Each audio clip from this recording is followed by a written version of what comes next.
a big fan of Pittsburgh now that they got Russell Wilson at QB. Is that true or false?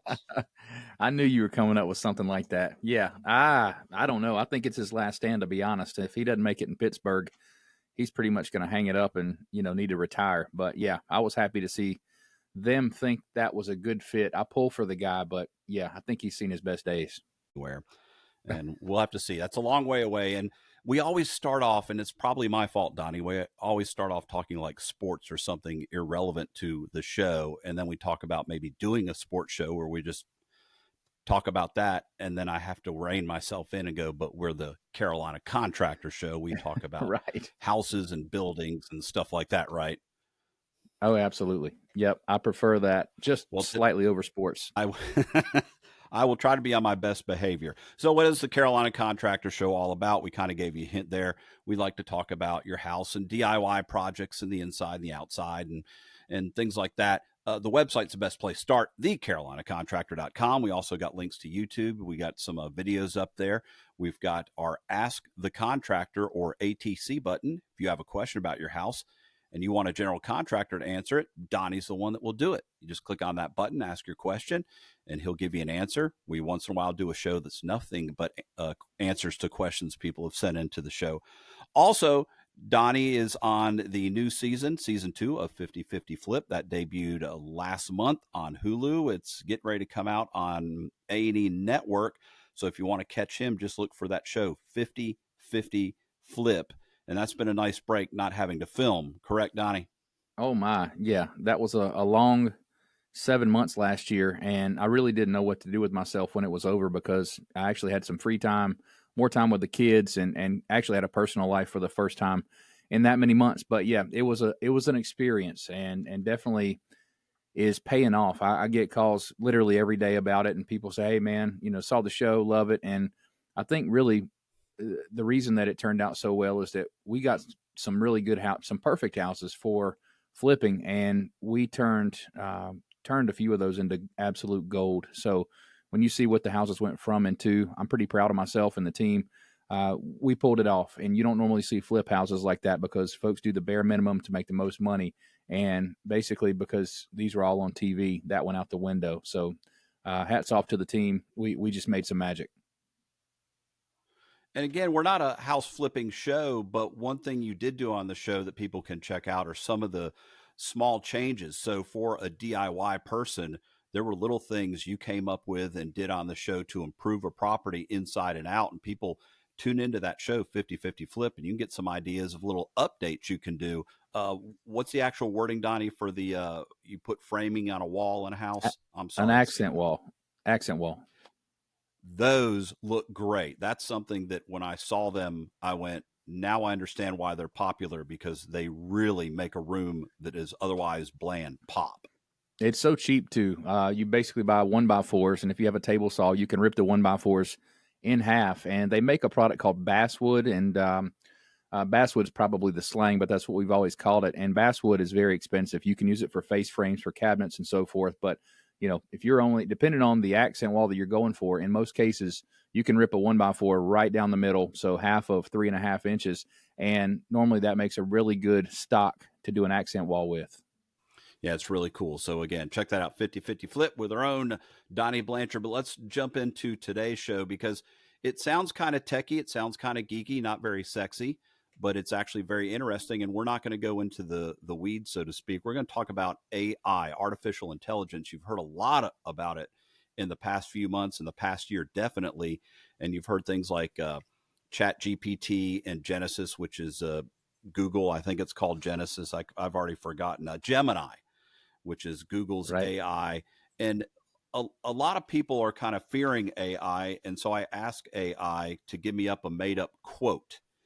And it came back with, you can either use AI as a tool to make your job and life easier, or you can fear AI and it will replace you, Abraham Lincoln. So AI has a sense of humor in a way, but AI, I mentioned Gemini by Google, it also can have a built-in bias.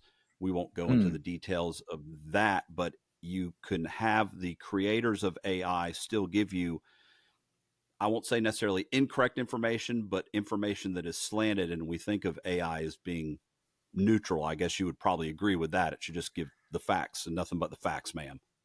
Yeah, that's the hope is that it's neutral. But I think that was a very important thing with Gemini to expose up front because definitely had some biases. And, AI is just what we're putting into it. So the way it makes decisions is the way that we inputted the data to make those decisions. And definitely think that that's something that needs to be headed off and neutral is a must. You can't have. We've seen political biases, religious biases, basically take over the world and be so divisive nowadays that with AI being the next big thing, bias would definitely be a bad thing. Donnie, I'm glad you said that because that goes right into the fact that there are basically three types of AI, and the one we're most familiar with now today is the most basic, and it's called narrow AI. And that's basically what Chat GPT and those do. You type in a question or an idea, and it's going to help you either answer the question or kind of summarize your idea, and that works great. The next stage is called general AI, and that is a machine that has the ability to perform any intellectual task that you can do as a human. And then superintelligent AI, that would surpass human intelligence in every way. That's like Skynet and Terminator and self-aware concrete and things like that. But I want to stress the biggest, techiest, geekiest brains in the business say that general AI and super intelligent AI really aren't something that's around the corner, or the majority don't even think it's possible. They really don't. They think we're kind of at where we are with AI, as in its thinking. It's programmed by a human, this belief that it can surpass the human. It's only going to collect the information that humans across the globe input into it. Chat GPT, for example, every time you put something in, it stores that and then starts to learn from questions, but it still pulls the answers from human input. Didn't you tell me that when we were digging up info for this show that you basically started playing around with the program and you were asking it questions about the basic definition? So before we get into the details, that'd probably be good to put out there. Yes. Now, this is going to look very professional as I go to pick up the notes I just dropped, but this is what I asked AI. I said, the official definition of AI is this: a field of computer science that focuses on creating intelligent machines that can think and learn like humans.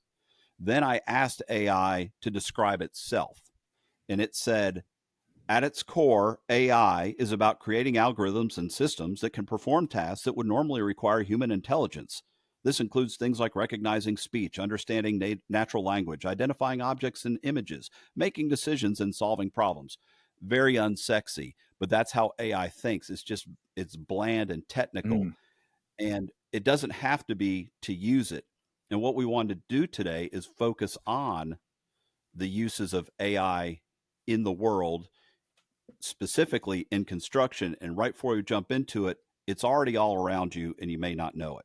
We've got healthcare, AI is utilized, finance, we've got it in automotive, self driving cars, Tesla, that's based on the lowest level of AI. Retail, why do you search for a cool looking Fender Stratocaster and then the rest of the day ads for it pop up on your phone and on your computer? That's AI working right there. Manufacturing, making the ability to manufacture a product go much faster or smoother, or the commercialization and moving of it. Amazon, they're known for their warehouses. They're very super efficient. But a lot of people might not realize that AI is in the construction business. So today, what we wanted to talk about was with people like Donnie, who are general contractors and build, who's using it, who can benefit from using it. And there might even be builders and contractors and workers that are either scared of it for whatever reason or just going to blow it off. And we both think that that could be a mistake. One key application in this, though, we'll start off with Donnie with AI, is project planning and scheduling. When you get ready to do a project to build a house, there's a lot of stuff you have to do. A lot of it is based on your experience of doing it, but I'm sure there's lots of things that AI could take care of for you almost instantaneously before you start building. Yeah, the key word being instantaneous, because you can put your information in there and the start date and just a few other factors that it would need, and it will see that house from start to finish. It's pretty amazing. What used to take me weeks in college when I was learning how to use a project management software takes ChatGPT or the program that you're using less than a minute to come up with a whole construction schedule. It actually takes historical data of weather patterns and so many things that come into play during a construction phase, and it incorporates those into the timeline. So definitely going to be advantageous for someone like myself being a custom builder. We just kind of go with the flow. We watch the weather from week to week. But if you're talking about somebody who has multiple multifamily units going, and the investors are barking at the builder, and they really have to keep things reported to everybody up the chain and keep everything on a timeline. I mean, that's a whole job in itself. So basically, it's taking another person's job and simplifying it to the nth degree. Now, when you get out of the office, so to speak, and you have the plans and the permits, and AI helps you Mm-hmm. remember you need a permit for this and that, you're on the job site. That's where I'm kind of lost of the benefits of AI. Are there some things you can think of where it's beneficial? Oh, a lot. So basically, on the job site, I would say with scheduling and data management, weather patterns, those kind of things, it comes a little easier to AI. But where it's being incorporated on the job site the most that I'm seeing, and this has been in play for years, it just keeps getting better every year, is um, autonomous equipment operation. So, meaning if you have a backhoe out there, on the boom of the backhoe, you have a robotic control. And I'll use my dad's business as an example. When he goes out to dig a footing for a house, he's the first guy on the site besides the surveyor. And basically, when he does his excavation, someone who would be inexperienced would dig a hole that would be way too deep, or if they overdig, nobody thinks through this unless you've been in a contractor trade and a footing guy. But he could cost that contractor and homeowner, because the cost gets passed on, could cost him hundreds, if not thousands of dollars by over digging and things. And so they make something that goes on the boom of a backhoe that you control part of it, but when you're pulling that back and taking the scoop of dirt out, it will not let you go but so low. And I've seen things all over social media as far as remote controlled skid steers and things like that. So it's coming. And that being said, I really feel like there's always going to be a variable that you need a human being to take care of, because, a machine, maybe it has 100 different potential outcomes and it can think through something the best it can, but man, there's just no substitute for the human element. So I don't know that will take over completely, but I think that other ways that it's advantageous are incorporating into drones, aerial surveys. Drones can monitor progress and basically detect potential hazards on a job site. If you have a drone fly over on a multifamily job site, for instance, there might be things that you would catch from the air that you might not see from the ground. Speaking of drones, when I first met you, with what are we going on 5 years now, you Yep. talked about using a drone to fly over a house and get an idea of a roof. So maybe I'm wrong here, but it seems to me you could take that drone and with AI and the cameras and stuff, be able to fly it over a roof, and it would be able to measure the roof accurately, give you an idea of what you need and stuff like that. So can drones use AI to make your job easier, say, in replacing a roof? Well, they could, and I think that was pretty primitive technology for a drone. And now the satellite technology has far surpassed that. So they have services, and most people are familiar with Eagle View, but they have services that tap into satellite views. And instead of going job site by job site and flying a drone over, that satellite will tell you every square inch of the house. So I can have siding measurements, roof measurements, perimeter measurements, anything that I might need to do an estimate, and I don't even have to step foot on the job, which you know, I'm more personable kind of guy, and I think that if you're going to work for somebody, that job site meeting is a must. So, but I do think in terms of a quick estimate for siding, roofing, it just makes things a lot easier. Where AI does incorporate into the drone world is in surveys. So, Jay Lowe that we had on, I don't know, a year or so ago, he bought a Mm-hmm. drone that was somewhere to the tune of $90,000 or $100,000. Sorry, Jay, don't want to put your business out there, but very expensive. And what that drone would do is topography maps. So what used to take Jay, I think he said in the field on the show that he could survey out 50 foot by 50 foot squares, And if he had to do a whole golf course or a topo map for, just a larger plot of land, it would take him 2 weeks. And he said what used to take him 2 weeks takes him about 10 minutes with this drone. So I think he mentioned he could survey, or he could fly over and record an entire golf course in about an hour. And for a surveyor, that was a several month long job.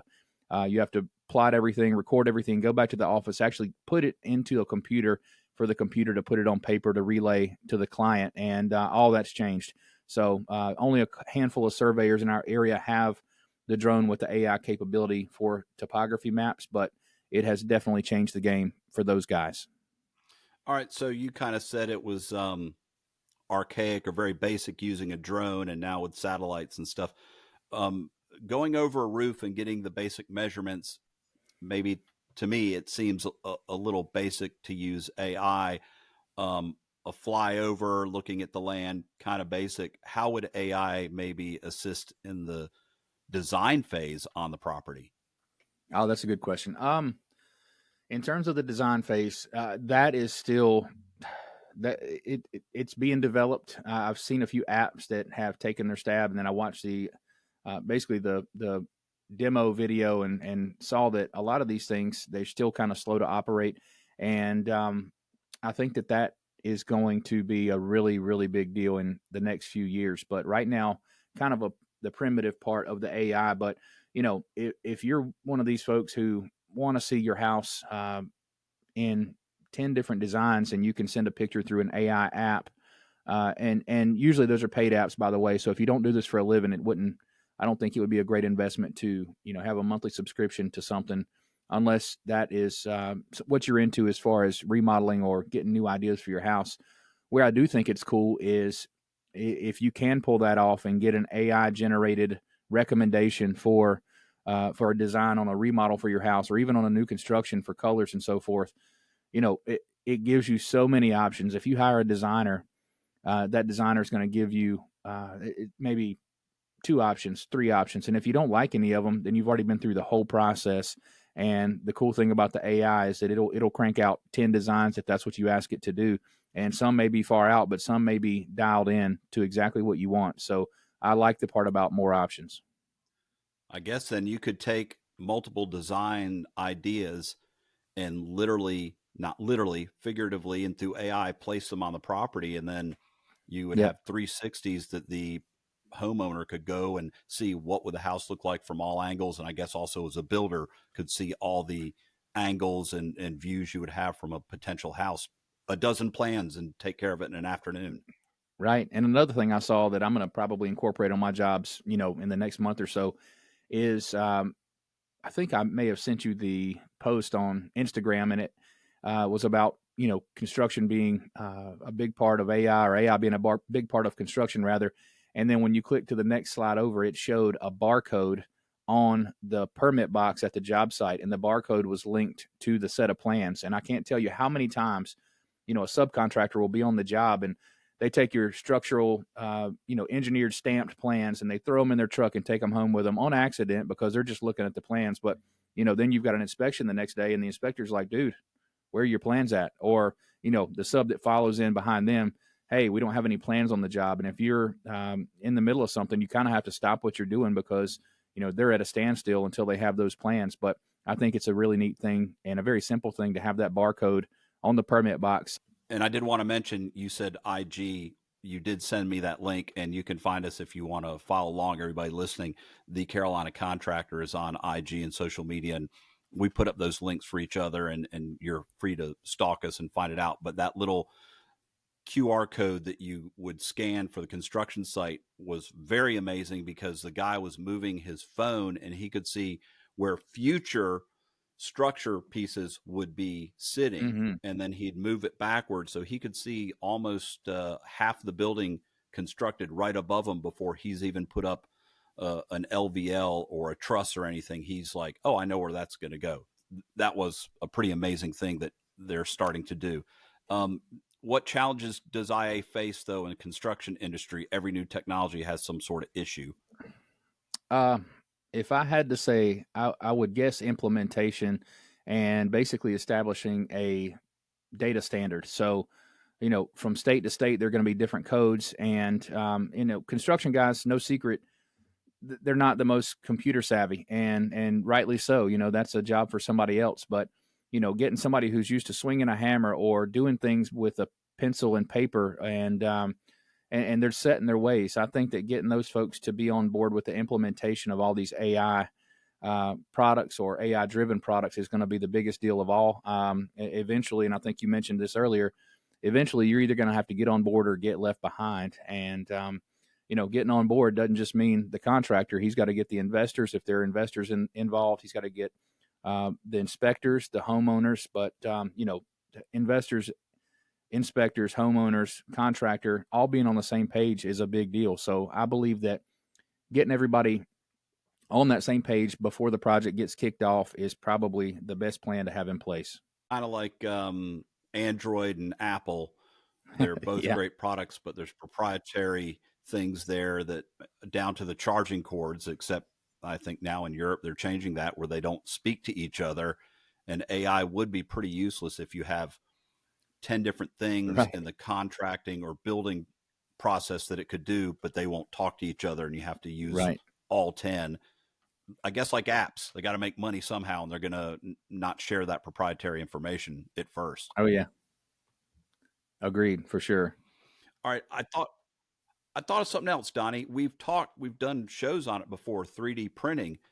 So with AI and 3D printing, I guess you could be at a job site and you have some part break, some piece that's missing. I'm not talking a major piece like an LVL, but a piece of equipment even malfunctions. And Yeah. instead of losing a whole day, you could have AI and a 3D printer print you a replacement part on the job.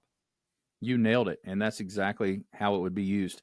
I just think that the 3D printing thing already had a pretty good foothold, depending on the area you live in. But using it in more practical approaches like that, small parts, or if you have a fixture and you pull it out of the box and it's got a broken part, and you can just manufacture that on site, I think that it'll be super useful. So that was a great way to spin that, because I definitely think that's realistic. Now, if you had a magic wand, aside from proprietary issues with AI, can you think of anything you would love to see AI be able to take over that would make your life easier in building a house, or have I put you on the spot? No, if I had to say, and I love my architect, great guy. Love the engineer, work with, great guy. But I do think that if AI were going to be utilized for something that really contributed to the end game, it would be whole house design. And they may have this out there, and I just don't know it yet. But I think whole house design for a family, say of three, if you can go in there and give AI exactly what you want. Hey, we want a 4-bedroom house. We want bonus room. We want a kitchen with an island in the middle, and you can be that specific. Part of the magic of learning how to use the AI is learning how to ask the question, or rather tell it what you want. And the first few days I toyed around with it, learning how to word things, but it is so intuitive. You basically can say, hey, I would like for you to design a house for a family of three, and we'd like an extra bedroom with a large closet. We want granite countertops in our kitchen. We would like, no second story, so that's going to contribute to the footprint size. And you basically and say, hey, I want to aim this at a family where the dad is 30 and the mom's 28. Or if it's handicap accessibility as something that you were looking for, you could say design this for an elderly couple. And it's so smart that it will do exactly that. And I think for the end game that made my life specifically easier, a custom designed house, having your own fingerprint of a floor plan is a special thing, and you don't have to sit down for months with an architect to achieve that. And I'm sure they're going to get there if they don't already have that, but that's definitely the coolest thing to me. And I'm not saying architects are lazy, but they have a Yeah. certain style. So when you go in to submit ideas to an architect, he's going to kind of pull from a few basic designs, and maybe you bring in something you saw and he pulls a little from there and a little from here. But AI, when it comes to those designs, is going to pull from thousands, tens of thousands of ideas. And I guess the other advantage is an architect in the traditional manner has to do all the math and the calculations to Hmm. determine if the client wants this, we're going to have to determine trusses and LVLs and structure and foundation, where AI, like you said, give me a 4-bedroom house with a bonus room, a garage, and overlooking the lake that the property's on. Give me 20 designs.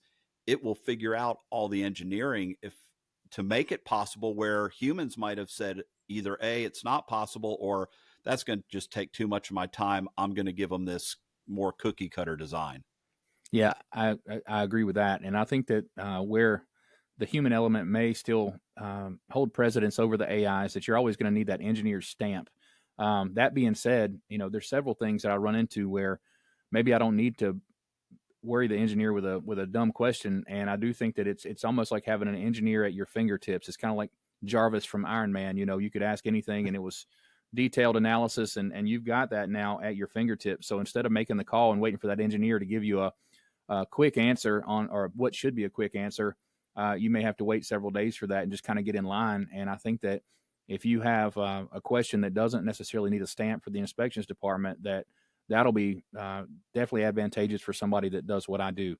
Um, Another thing I was thinking about for the radio show, I started doing my homework on how can we use it to help with the radio show, and I was amazed. I mean, I guess the first thing, and I think we talked about this last week off the air, that you can create an avatar that looks and sounds exactly like you. It will actually, mimic your voice and your facial expressions, your hand gestures. And I mean, that's kind of scary, but now that we've taken the Carolina Contractor Show to video, what if we were sick one day, or, I sounded like terrible in December when I had a cold. I listened to that show again and thinking, gosh, we shouldn't have even aired that. But if you're not feeling up to the challenge of recording that day, it's kind of cool that you can have an avatar do it for you. The other thing that really blew me away is that we can translate our shows into Spanish, and it will actually make our mouths move to the Spanish words. And I just think that's way far out, and so cool, because a lot of Spanish speaking people who happen to be bilingual listen to our show, and I think that's pretty cool that if you're not bilingual, it's a way that we can get the show out there to a lot more people. I'll be honest, working in the sales side and dealing with contractors, I deal with that also. And there have been times when they would send in a helper and say, hey, they're going to pick something up, and there would be a communication problem. And I would literally take my phone Mm-hmm. and I would ask my question and have Google translate it. But Yep. with AI, it would be instantaneous, almost like a translator you saw in sci-fi movies, where they would just hit a button and they could understand the other person perfectly and clearly. I think that technology's out there as well. And man, I feel like that's a really lazy way, because I've always in my heart wanted to be fluent in Spanish, and I just, had a few kids and ran out of time. But I guess it's never too late. But that's a really neat thing. And I can't tell you that we have a lot of Hispanic workers, and basically those people are family. And I would love to be able to speak to them in their native tongue. And it's one of those things where I just think it would improve communication all the way around on the job site. And I don't think it's a bad thing if you're dealing with complex building or mathematics or something where it's almost required for the build to go along as planned, that you need to communicate quickly and clearly, and AI can do that for you. That's also a safety thing. I mean, AI can be at a job site. We talked about drones or satellites, and it would be able to, you kind of alluded to this earlier, look at a property and say, hey, you've got a river on this side of it, but you need to consider a floodplain that you might not necessarily get or thought about when you're building, but just general safety. And oh, I guess let's go back to COVID era, Donna. Let's go back to COVID era, Donnie. The inability to get supplies was massive. Now we've kind of recovered, but could you see AI assisting you at keeping tabs on inventory and finding who's selling shingles for less that week, or OSB, or if you're running low, making sure the job doesn't stop because you can't get material? Oh yeah, resource allocation has been a big part of my world, and COVID, or say a hailstorm hits, especially on the sure top roofing side of things, inventory is a real issue. So we don't like it when we like the work that comes when a hailstorm hits, but it brings people in from all over the country, the Midwest, Texas, Florida. Everybody comes to work that hailstorm and then get out of town. But they put a pinch on our supply, and that's everything. I don't know how that's going to work, and I know that I have some inside sales folks who are just wonderful, and I can call them and say, hey, I need a green or a red roof, and can you find me those shingles? And um, I think that process is only going to be streamlined and be that much easier for the inside sales folks. You also talked about at the beginning of the show that AI can help you do some of the paperwork and access permits and things like that. What other ways can AI's document management help a builder? I just think that they'll help the builder by probably lessening the need for an office staff, because it's going to do the job of 2 or 3 people, and it's going to keep a schedule. It's going to keep timeline projections better than a person would. But all that being said, I don't know if I ever will buy into that all the way, because you have to have a person to input that data. So you've got to give it that data to process, and it's going to cut that person's role down significantly. So you're basically taking somebody from full time to part time is what I'm trying to say, and it still requires a person to give it the facts. So I don't know that that'll ever completely take over, but it's definitely going to make things easier. All right, last thing on this when we talk about AI and the construction is the CO's been issued, the job's done, you've pulled off the site, everybody's happy because they got an AI assisted build house and it went well. You'd want to look back. We sometimes think the phrase performance review is a bad thing, but a good boss will do a performance review to help improve the process, find out from his people on the ground what works well, what doesn't, where they can make changes. Do you see any way AI can improve that interaction you have one on one or with a crew in general when the job's done to say, hey, what can we do to do this better? I think if it improves communication along the way, that's going to make for a better end result. And I do think that allowing a homeowner or the contractor or maybe a subcontractor to keep tabs on that schedule, keep tabs on the projection. I think when you set expectations and set those realistically, I think that's the big deal with AIs. It's gonna keep your project on schedule better, but it's also going to keep everybody in the loop. So there may be days when I have something to tell a homeowner, and I'm exhausted at the end of the day. I've got 17 calls to return. It's 5:30 already, and maybe I didn't tell that homeowner what we did that day. So we've been very proactive about utilizing smartphones and just the technology we have now, just to shoot them a picture. Hey, this is what happened today. Hey, this inspection went great today, just so you know.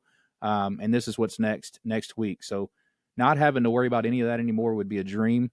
But like I mentioned on the last point, I don't know how you get there without some sort of human element to input that data.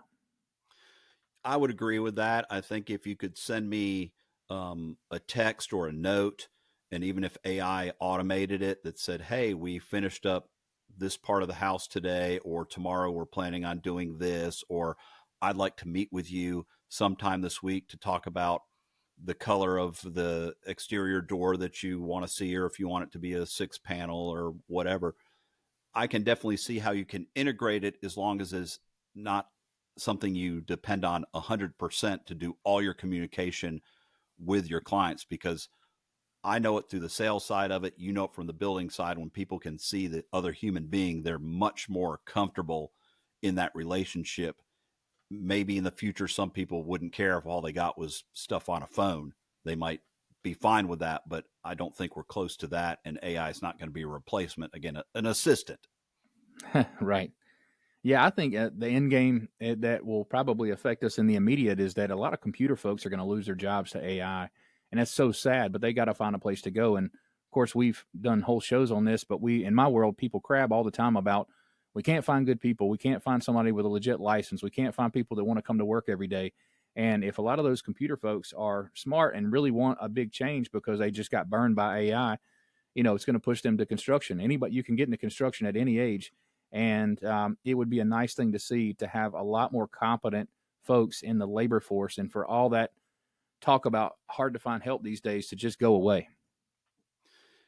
We talked off the air. The CEO of NVIDIA, which has made a gazillion dollars with AI recently, said that computer programmers are not the job of the future. He said it's people that take AI and use it out in the real world. So what you just said makes perfect sense. If you know AI, if you're well versed in it, learn a little bit about construction, learn how you can implement that with a construction degree or even just certifications. And if you can give the owner of a company an incentive to say, you hire me, I'm going to improve your building process. It's going to go faster, be safer. It'll cost less for everybody involved. And in the end, your company's just going to grow. You've moved out of working in front of a computer in an office and you're out in the sunshine and you're using this new tool to make everybody's life easier. Again, you can fear it and it's going to take over, or you can say, thanks for the hammer, thanks for the saw. I'm going to go do something with this now. And we shouldn't really fear AI. Science fiction makes it scary, but what you and I have crammed, we've taken crash courses in the past few weeks on AI. We've learned a lot, and it's a wonderful thing. Agreed, all the way around. Very well said. All right. Well, we hope you enjoyed today's show on AI. We'll put some of this stuff up on the website. There is so much about it that can be beneficial. Again, I'm not scared of AI. I'm scared about that self-healing cement we've talked about for years, but the Terminator Skynet thing really isn't something to sit around and worry about. Look at AI as a tool. As my wife said, look at it as spell check. It's glorified spell check. It took what we put into it and just made it work faster for us. That was a great analogy. Shout out to Kim. She is the smarter half by far. I'm glad you admitted it on the radio. I don't have any problem doing that. She's also a hell of a cook. Again, we'll put the information up on the website, thecarolinacontractor.com. You can check out our other social media, IG, Facebook. We got stuff on YouTube. More of these shows are going to be popping up with a video so you can watch it and you can just download it and listen to podcasts. If you'd rather do that, please stay in touch by going to the website or contacting us through that social media also, because we love hearing from you and give us some ideas. And this show was not done completely by AI, but it did assist us. And you wouldn't have known. Donnie's not real, as he said. He's just a figment of AI's imagination. So again, hit the website, and we hope to have you tune in next week on the Carolina Contractor Show.